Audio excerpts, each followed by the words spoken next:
பாலஸ்தீன பின்னர் இந்தோனேஷிய அரசோடு நேரடி பேச்சுவார்த்தைகளை நடத்தி இருக்கிறார்கள்.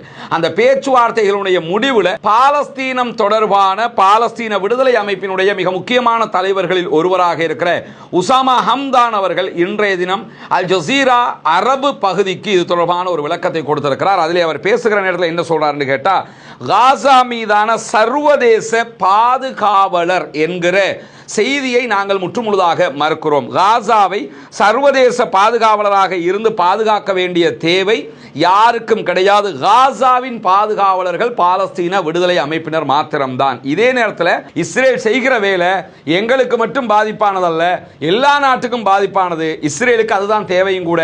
எங்க மேல அமெரிக்கா அட்டாக் பண்ணணும், நாங்கள் அமெரிக்காவுடைய நிலைகள் மேல அட்டாக் பண்ணணும், எல்லா அரபு நாடுகளும் அப்ப பாதிப்படையும். அப்படி பாதிப்படையும் போது இஸ்ரேலுக்கு அது நல்லா இருக்கும்னு அவங்க நினைக்கிறாங்க. ஆனா நாங்கள் இஸ்ரேலையும் அட்டாக் பண்ணுவோம்ங்கிறத மறந்துட்டாங்க என்று சொல்லக்கூடிய அலி ஷம்கான் இடத்துல இன்றைய தினம் மனதுக்கு இதமான இன்னும் ஒரு செய்தி வெளியாக இருக்காது. என்னன்னா,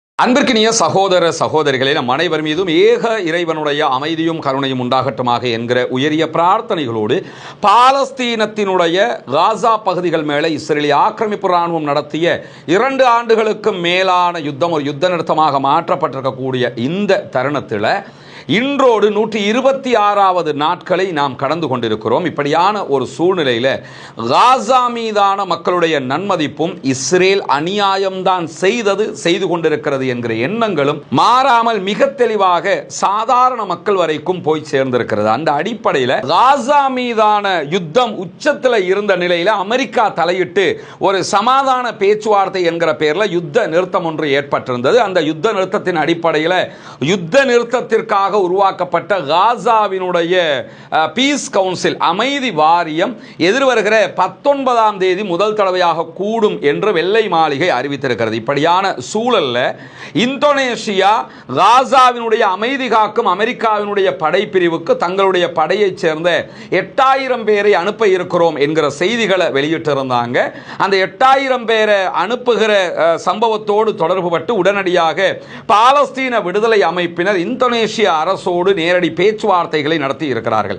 அந்த பேச்சுவார்த்தைகளுடைய முடிவில் பாலஸ்தீனம் தொடர்பான பாலஸ்தீன விடுதலை அமைப்பினுடைய மிக முக்கியமான தலைவர்களில் ஒருவராக இருக்கிற உசாமா ஹம்தான் அவர்கள் இன்றைய தினம் அல் ஜசீரா அரபு பகுதிக்கு இது தொடர்பான ஒரு விளக்கத்தை கொடுத்திருக்கிறார். அதிலே அவர் பேசுகிற நேரத்தில் என்ன சொல்றாருன்னு கேட்டா, காசா மீதான சர்வதேச பாதுகாவலர் என்கிற செய்தியை நாங்கள் முற்றுமுழுதாக மறுக்கிறோம். காசாவை சர்வதேச பாதுகாவலராக இருந்து பாதுகாக்க வேண்டிய தேவை யாருக்கும் கிடையாது. காசாவின் பாதுகாவலர்கள் பாலஸ்தீன விடுதலை அமைப்பினர் மாத்திரம்தான். இதே நேரத்தில் காசாவினுடைய உள் விவகாரங்களோட யாராவது தலையிடுவதற்கு தயாராக இருந்தால் அது பாலஸ்தீன விடுதலை அமைப்புக்கும் அவர்களுக்கும் இடையிலான சண்டையாக மாற்றம் பெறுவதற்கான வாய்ப்புகள் இருக்கிறது என்று சொல்லக்கூடிய பாலஸ்தீன விடுதலை அமைப்பினுடைய மூத்த தலைவர் உசாமா ஹம்தான் அவர்கள் எந்த ஒரு வெளிநாட்டு படைகளும் காசாவின் உள் நிர்வாகத்தில் தலையிடாமல் இஸ்ரேலுடைய ஆக்கிரமிப்பை தடுப்பதில் மாத்திரம்தான் கவனம் செலுத்த வேண்டும். நீங்க உள்ள வரலாம், என்ன பண்ணலாம் என்று கேட்டா, இஸ்ரேல் காசாவை மேலதிகமாக ஆக்கிரமிக்காமல் இருக்கிறதுக்கு நீங்க வேலை பார்க்கணுமே தவிர நீங்களே காசாவோட உள் விவகாரத்தில் தலையிட்டு நீங்களே காசாவை அபகரிக்க வருவீங்கன்னா அதை ஏற்றுக்கொள்ள முடியாது. யுத்த நிறுத்த மீறல்களை கண்காணிப்பதும் நிறுத்துவதும் தான் உங்களுடைய மேலதிக பணியாக இருக்க வேண்டும். இஸ்ரேல் மேலதிகமாக காசாவை ஆக்கிரமிக்க விடவும் கூடாது. யுத்த நிறுத்தத்தை நீங்க கண்காணிக்கணும். யுத்த நிறுத்த மீறல்ல யாரும் ஈடுபடாமல் இருப்பதை நீங்கள் அவதானிக்க வேண்டும். இதுதான் உங்களுடைய பணியாக இருக்க வேண்டுமே தவிர வேறு எந்த பணியும் உங்களுக்கு அங்கே இல்லை என்பதை நேரடியாகவே இந்தோனேஷியாவினுடைய அரசுக்கு நாங்கள் தெளிவுபடுத்தி விட்டோம் என்கிற செய்திகளை உசாமா ஹம்தான் அவங்க சொல்லும் போது, எல்லைகளில் எந்த சர்வதேச சக்திகளும் நடுநிலையான பங்கை கடைபிடிக்க வேண்டும் என்பதுதான் எங்களுடைய கோரிக்கைங்கிறாங்க. எங்களுக்கும் இஸ்ரேலுக்கும் தான் பிரச்சனை, உங்களோட எங்களுக்கு எந்த பிரச்சனையும் இல்லை. எனவே நீங்கள் நடுநிலையாக இருந்தீங்கன்னாலே எந்த சிக்கலும் வரப்போறதில்லை. அது மட்டுமல்லாமல் பாலஸ்தீன மக்களுடைய விருப்பத்துக்கு முரணான நிலைப்பாடுகளை எக்காரணம் கொண்டும் எந்த நாட்டினுடைய படைப்பிரிவுகளும் எடுக்கக்கூடாது. பலஸ்டைன் மக்களுக்குரியது என்பதுதான் பாலஸ்தீன மக்களுடைய நிலைப்பாடு. எனவே இதற்கு மாற்றமான நிலைப்பாடுகள் நீங்க எடுக்கக்கூடாது. இஸ்ரேலுடைய ஆக்கிரமிப்புக்கு மாற்றாக செயல்படக்கூடாது. அப்படின்னா என்ன சொல்ல வர்றாங்கன்னு கேட்டா, இஸ்ரேல் மாதிரி நீங்க செயல்படக்கூடாது. இஸ்ரேல் ஆக்கிரமிக்கிறான், எங்க மக்களை கொல்றான், எங்க மக்களுக்கு அநியாயம் பண்றான், இதே வேலையை நீங்க பண்ணக்கூடாது என்று சொல்லி இதை எல்லாத்தையுமே நாங்க நேரடியாக இந்தோனேஷியாவினுடைய அரசுக்கு, இந்தோனேஷியாவினுடைய அதிபருக்கு எத்தி வைத்து விட்டோம். எனவே நீங்க 8000 பேர்ல 20,000 பேர்னாலும் காசாவுக்குள்ள வந்து அமைதி காக்கிற பணியில் ஈடுபட விரும்பினீங்கன்னா காசா மக்களுக்கு ஆதரவாக நீங்க இருக்கணும், இஸ்ரேலுக்கு எதிராக இருக்கணும். இஸ்ரேலை ஆக்கிரமிக்க விடக்கூடாது, இஸ்ரேல் யுத்த நிறுத்த மீறல்களில் ஈடுபட விடக்கூடாது. இதை செய்யறதா இருந்தா வாங்க.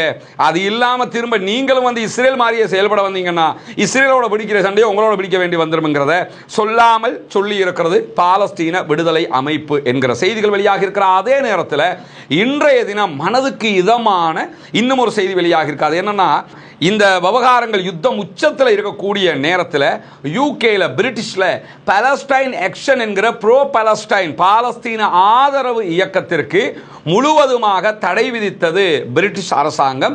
குறிப்பாக இந்த பாலஸ்டைன் ஆக்ஷன் என்கிற அமைப்பை பயங்கரவாத அமைப்பு என்று முத்திரை குத்தி இருந்தார்கள். பயங்கரவாத அமைப்பு சொல்லி அவங்க பேன் பண்ணிட்டாங்க. அதுக்கு பிறகு இந்த பாலஸ்தீன ஆதரவு அமைப்பாக இருக்கக்கூடிய பாலஸ்டைன் ஆக்ஷன் அமைப்பு சார்பாக அந்த அமைப்பினுடைய நிறுவனர்களில் ஒருவர் சட்டபூர்வமாக இந்த விவகாரத்தை சவாலுக்கு உட்படுத்தி இருந்தார் பிரிட்டிஷினுடைய உயர் நீதிமன்றத்தில். இந்த உயர் நீதிமன்றத்தில் தாக்கல் செய்யப்பட்ட வழக்கில் தற்போது ஒரு இடைக்கால தீர்ப்பை உயர் நீதிமன்றம் விதித்திருக்கிறது. குறிப்பாக பிரிட்டிஷினுடைய உள்துறை செயலாளர் ஷபானா மஹமூது தான் அடுத்த தரப்பாக அரசாங்க தரப்பால இந்த தடை செய்யப்பட்டது நியாயம் என்கிற பேரில் வாதாடுவதற்கும் அது தொடர்பான செயல்பாடுகளை முன்னெடுப்பதற்கும் நியமிக்கப்பட்டிருந்தார். இந்த நிலையில தான் தற்போது இடைக்கால தீர்ப்பு வந்திருக்கிறது.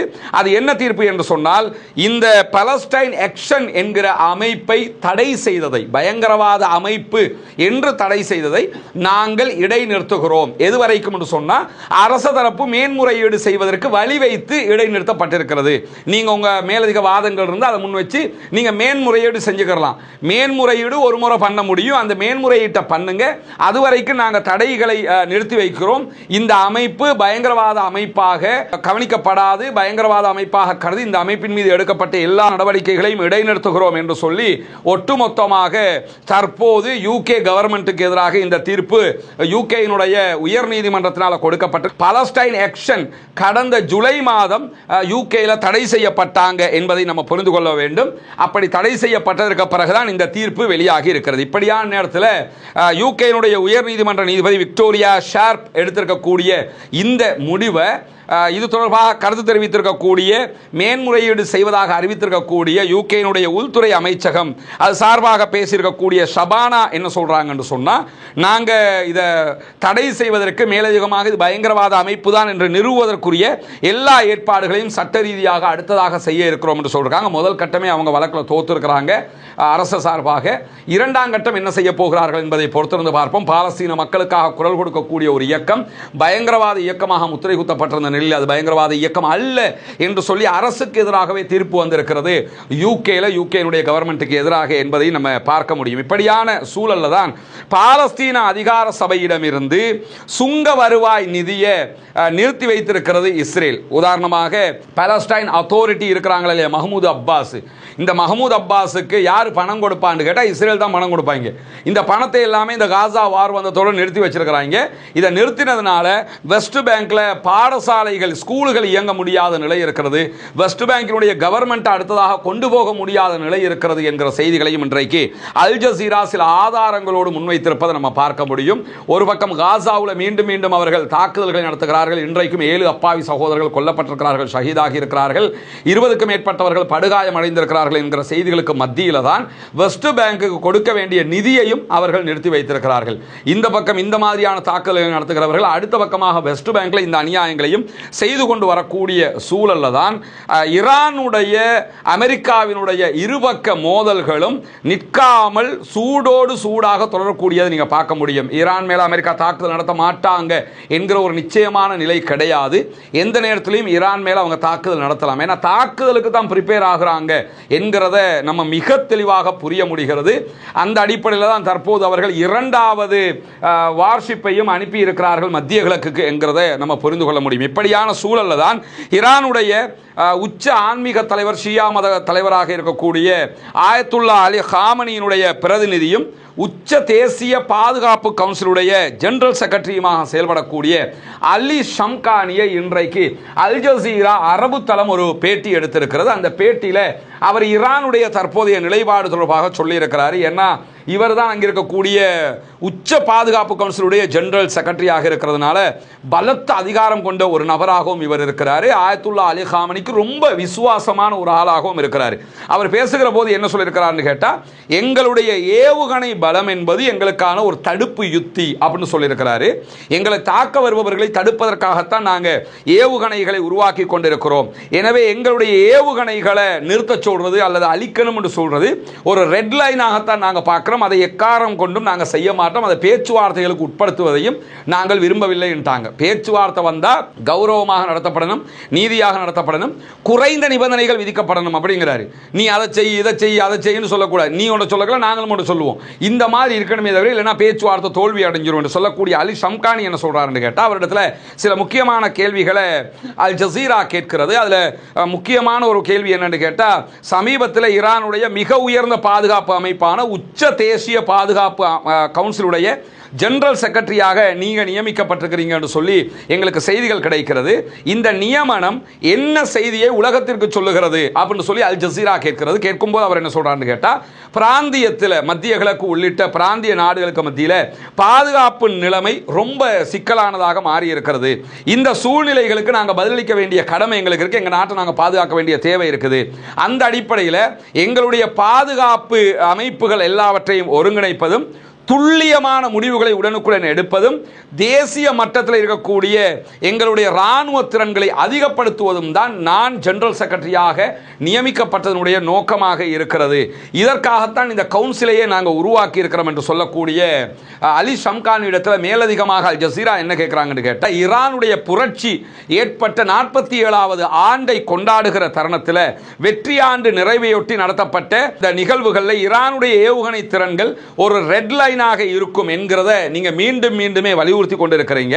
இந்த ரெட் லைன்ங்கிறது எப்படி வரையறுக்கிறீங்க, இதனுடைய லிமிடேஷன் என்ன அப்படின்னு சொல்லி ஒரு அற்புதமான கேள்வியை கேட்டிருக்கிறாங்க. அதற்கு அவர் பதில் சொல்லும் போது என்ன சொல்றாருன்னா, ஈரானுடைய ஏவுகணை திறன்கள் நாட்டினுடைய பாதுகாப்பு கோட்பாட்டின் உறுதியாக நிறைவேற்றப்பட்ட ஒரு அங்கமாக இருக்கிறது. ஈரான்ல இருக்கக்கூடிய பாதுகாப்பு பலமே என்னன்னா எங்களுடைய ஏவுகணைகள் தான். ஏன்னா ஈரானுக்கு வான்வழி தாக்குதல்கள், ஈரானுடைய விமான தாக்குதல்கள்ங்கிறது ரொம்ப குறைவான விமானங்களை வச்சு தாக்குதல் நடத்துகிற அளவுக்கு பெரிய பலம் கொண்ட நாடாக ராணுவ பலத்தில் ஈரான் இல்லைங்கிறது எல்லோருக்குமே தெரியும். அப்படி இருக்கிற நேரத்தில் தான் என்ன அதுக்குரிய பார்ட்ஸுகளை எடுக்கிறது, அதை ரெடி பண்ணுறதுலாம் அவங்களுக்கு கடந்த காலங்களில் பெரும் சிக்கலாக இருந்த நிலையில் தான் ஈரான் எடுத்த மாற்று தேர்வு நம்ம விமானங்களை நம்பி இருக்கிறத விட ஏவுகணைகளை நம்பி இருப்போம்ங்கிறது தான். அது அவங்களுக்கு சக்ஸஸ்ஃபுல்லாக மாறி இருக்குது. எனவே அதை நாங்கள் எங்களுடைய பாதுகாப்புக்காகத்தான் உருவாக்கி இருக்கிறோம்.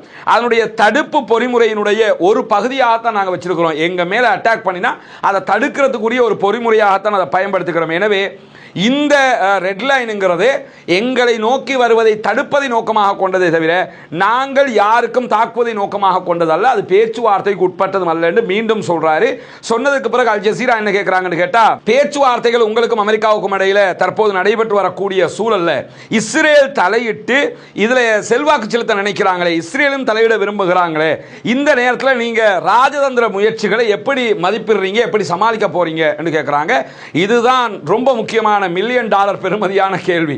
ஏன்னா அமெரிக்காவுக்கும் ஈரானுக்கும் இடையில பேச்சுவார்த்தை நடக்குது, இடையில இஸ்ரேல் வர்றான், எப்படி சமாளிக்க போறீங்கன்னும் போது ஜியோனிச நாடாக இருக்கிற இஸ்ரேலை பொறுத்தவரையில ஈரானுக்கும் அமெரிக்காவுக்கும் இடையிலான பதட்டங்களை குறைக்கிற எந்த ஒரு பாதையையும் அவங்க விரும்பல. ஈரானும் அமெரிக்காவும் சமாதானமா போகணுங்கிறது இஸ்ரேலுடைய விருப்பமே இல்லை. நாங்கள் சண்டை பிடிக்கணுங்கிறதா அவங்களுடைய தேவையாக இருக்கிறது. எங்களுடைய பேச்சுவார்த்தையை நாசமாக்குறதுக்கு அவங்க முயற்சி பண்ணி கொண்டிருக்கிறாங்க. எந்த ஒரு மோதலும் எங்களுக்கும் அமெரிக்காவுக்கும் இடையில் எந்த யுத்தம் வந்தாலும் அது பிராந்தியத்தில் இருக்கக்கூடிய எல்லா நாடுகளையும் பாதிக்கும். எனவே இஸ்ரேல் செய்கிற வேலை எங்களுக்கு மட்டும் பாதிப்பானதல்ல, எல்லா நாட்டுக்கும் பாதிப்பானது. இஸ்ரேலுக்கு அதுதான் தேவையும் கூட. எங்க மேல அமெரிக்கா அட்டாக் பண்ணணும், நாங்க அமெரிக்காவுடைய நிலைகள் மேல அட்டாக் பண்ணணும், எல்லா அரபு நாடுகளும் அப்ப பாதிப்படையும். அப்படி பாதிப்படையும் போது இஸ்ரேலுக்கு அது நல்லா இருக்கும்னு அவங்க நினைக்கிறாங்க. ஆனா நாங்க இஸ்ரேலையும் அட்டாக் பண்ணுவோம்ங்கிறத மறந்துட்டாங்க என்று சொல்லக்கூடிய அலி ஷம்கான் இடத்துல மீண்டும் அல் ஜசீரா என்ன கேட்கிறாங்கன்னா, ஈரானும் அமெரிக்காவும் இஸ்ரேலை திருப்திப்படுத்தாத ஒரு உடன்பாட்டை எட்டிட்டீங்கன்னா, சரி நாங்க அணு ஆயுதத்தை நாங்க தயாரிக்க மாட்டோம்ன்றதோட மட்டும் ஒரு ஒப்பந்தத்துக்கு வந்துட்டீங்கன்னு சொன்னா, இஸ்ரேல் ஈரானுக்கு எதிராக சுயாதீனமாக ஒரு தாக்குதலை நடத்த முற்படுவார்கள். அமெரிக்கா ஈரானை தாக்கலன்னா இஸ்ரேல் ஈரானை தாக்குறதுக்கு வாய்ப்பு இருக்குது. அப்ப நீங்க என்ன பண்ணுவீங்கன்னு கேட்கும்போது அவர் தெளிவாக என்ன சொல்றாருன்னு கேட்டா, யதார்த்தத்தை நீங்க புரிஞ்சுக்கிறீங்க. இஸ்ரேலை பொறுத்தவரையில், ஜியோனிஸ்டுகளை பொறுத்தவரையில் அமெரிக்காவினுடைய நேரடி ஆதரவோடு தான் அவங்க எங்க மேல தாக்குதல் நடத்துவாங்களே தவிர தனியாக அவங்க தாக்குதல் நடத்த மாட்டாங்க. அதற்குரிய எந்த பலமும் அவர்களிடத்தில் இல்லை. அவர்களை விட நாங்கள் பலமானவர்கள் என்பது அவர்களுக்கு தெரியும். ஏன்னா அதுக்கு உதாரணம் என்ன சொல்றாருன்னு கேட்டா, 12 நாள் வார்ல அவங்க ஆரம்பிச்சாலும் அமெரிக்கா வந்து கை கொடுத்தது. அமெரிக்கா வரலன்னு சொன்னா அவங்களால நின்று பிடிக்க முடியாதுங்கிறது அவங்களுக்கு தெரியும்.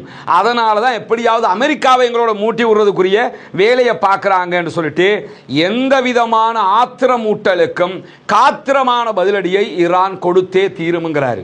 அவங்க தனியா வந்தாலும் இணைஞ்சு வந்தாலும் எப்படி வந்தாலும் சரி எங்க மேல அட்டாக் பண்ணா பதிலடி நிச்சயம் என்று மிக தெளிவாக இன்றைக்கு அலி ஷம்கானி தெரிவித்திருக்கக்கூடிய சூழல்ல மத்திய கிழக்குல தற்போது ஒரு மிகப்பெரிய கடற்படையை கொண்டு வந்து நிறுத்தி இருக்கிறது அமெரிக்கா. கடற்படை, விமானப்படை, ராணுவம் எல்லாமே சேர்ந்துதான். கடற்படைனா கப்பல் வந்திருக்குன்னா அதுல விமானப்படை, அவர்களுடைய விமானம் தாங்கி கப்பல் தான் USS Abraham Lincoln, USS Truman எல்லாமே வந்திருக்கக்கூடிய சூழல்ல தற்போது மத்திய கிழக்குக்கு USS ஜார்ஜ் W புஷ் விமானம் தாங்கி கப்பலும் வந்து கொண்டிருக்காங்க. அவங்க ஒவ்வொரு கப்பலுக்கும் அவருடைய அந்த ஜனாதிபதிகளுடைய பெயர்களை தான் வச்சிருக்கிறாங்க. இந்த USS ஜார்ஜ் W புஷ் என்கிற இந்த விமானம் தாங்கி கப்பலும் அதிபயங்கரமான விமானங்களை சுமந்து வரக்கூடிய கப்பல். அந்த கப்பலும் தற்போது மத்திய கிழக்குக்கு வருது. இதெல்லாம் என்ன விளங்குதுன்னு கேட்டா, பேச்சுவார்த்தைன்னு ஈரான் டைம் எடுக்க வைக்கிறாங்க. ஈரானும் அதை பயன்படுத்திக்கிறாங்க. அது வேற. பேச்சுவார்த்தை டைம் எடுத்து அவங்களும் ரஷ்யாட்டை இருந்து, சீனாட்டை இருந்து, மற்ற நாடுகள்கிட்ட இருந்து ஆயுதங்களை எடுத்துக்கிட்டே இருக்கிறாங்க. அவங்களும் இந்த பேச்சுவார்த்தை டைம் ஆயுதங்களை தயார்படுத்துவதற்குரிய காலமாக எடுத்துக்கொள்கிறார்கள். அமெரிக்காவும் பேச்சுவார்த்தைங்கிற பேரில் அவர்களுடைய ஆயுதங்களை ரெடி பண்ணுவதற்குரிய காலமாக, நேரமாகத்தான் எடுத்துக்கொண்டிருக்கிறார்கள் என்பதை பார்க்க முடியும். தற்போது USS ஜார்ஜ் W புஷும் மத்திய கிழக்கை நோக்கி வந்து கொண்டிருக்கக்கூடிய சூழல்ல ஹூத்தி படைப்பிரிவு என்ன பண்றாங்கன்னு கேட்டா, அவங்களும் ராணுவ பயிற்சிகளை அறிவிச்சிருக்கிறாங்க. மேலதிக பயிற்சிகளை எடுத்துக்கொண்டிருக்கிறார்கள். தாக்குதலுக்கு தயாராக இருக்கிறோம் என்று அறிவித்திருக்காங்க. ஏன்னா ஈரான் வந்து ஒரு பக்கம் ஹிஸ்புல்லாக்களை, மறுபக்கம் ஹூத்திஸ் எல்லாத்தையுமே ரெடி பண்ணி கொண்டிருக்கிறாங்க. ஒரு யுத்தம் வந்தா எல்லாருமா சேர்ந்து எதிர்கொள்வோம்ங்கிற ரீதியில் தயார்படுத்தி கொண்டிருக்கிறாங்க. அமெரிக்காவுடைய போர்க்கப்பல்கள் செங்கடலை நோக்கி வந்து கொண்டிருக்கக்கூடிய தருணத்தில் தான் இந்த அறிவிப்புகளை ஹவுத்திஸும் வெளியிட்டிருக்கக்கூடிய தருணத்தில் சீனாவிலிருந்தும் ரஷ்யாவிலிருந்தும் மேலதிகமான விமானங்கள், அதாவது ஆயுதங்களை கொண்டு வரக்கூடிய சரக்கு விமானங்கள் இன்றைக்கும் ஈரானிலே வந்து இறங்கி இருக்கின்றன என்கிற தகவல்கள் வெளியாகி இருக்கிறது. அதை தாண்டி பெலாரஸில் இருந்தும் ஒரு முக்கியமான சரக்கு விமானம் வந்து இறங்கி இருக்கிறது என்கிற தகவல்கள் வெளியாகி இருக்கிறது. பெலாரஸ் ரஷ்யாவோடு ரொம்ப நெருங்கி இருக்கக்கூடிய ஒரு நாடு. ரஷ்யாவினுடைய நிறைய ஆயுதங்கள் பெலாரஸ்ல வைக்கப்பட்டிருக்கக்கூடிய தரவுகள் எல்லாம் இருக்கக்கூடிய நேரத்தில் பெலாரஸ்ல இருந்தும் அதே போன்று சீனாவில் இருந்தும் ரஷ்யாவில் இருந்தும் இன்றைக்கும் 3 சரக்கு விமானங்கள் வந்து இறங்கி இருக்கிறது. இந்த சரக்கு விமானம் வந்தாலே அரசியல் ஆதரவு இருக்கிறது என்று அர்த்தமாக புரிந்து கொள்ளப்படும். அதனால அதுக்குள்ளதான் நிறைய ராணுவ தளபாடங்கள் வந்து இறங்கும். அதை தாண்டி J-20 என்கிற ஈரானுக்கு சீனாவினுடைய அதி உச்ச பயங்கர தாக்குதல் விமானங்களையும் கொடுப்பதற்கான ஏற்பாடுகள் எல்லாம் நடந்து முடிந்து விட்டது.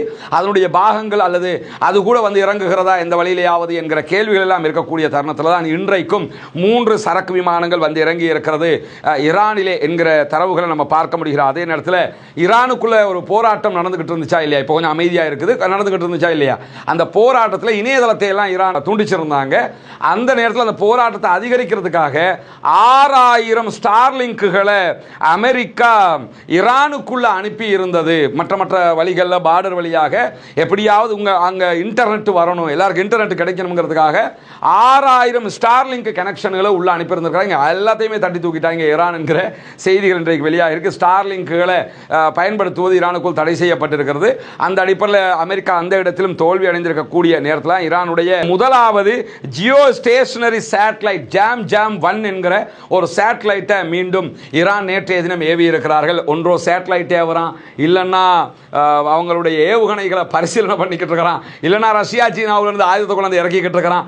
அமெரிக்கா செய்வதற்கு ஈக்குவலாக அவர்களும் எல்லாவற்றையுமே செய்து கொண்டிருக்கிறார்கள் என்கிற செய்திகளும் இன்றைக்கு வெளியாக இருக்கிறது. மேலதிகமாக அமெரிக்காவினுடைய இராணுவத்தால் IS தொடர்புடையதாக சொல்லப்படக்கூடிய சிரியாவை சேர்ந்த 3000 பேரும் மொத்தம் 5200 பேரும் சிரியாவினுடைய சிறைகளில் இருந்து ஈராக்கினுடைய சிறைகளுக்கு மாற்றப்பட்டிருக்கிறார்கள் என்கிற செய்திகளும் இன்றைக்கு வெளியாகி இருக்கிறது.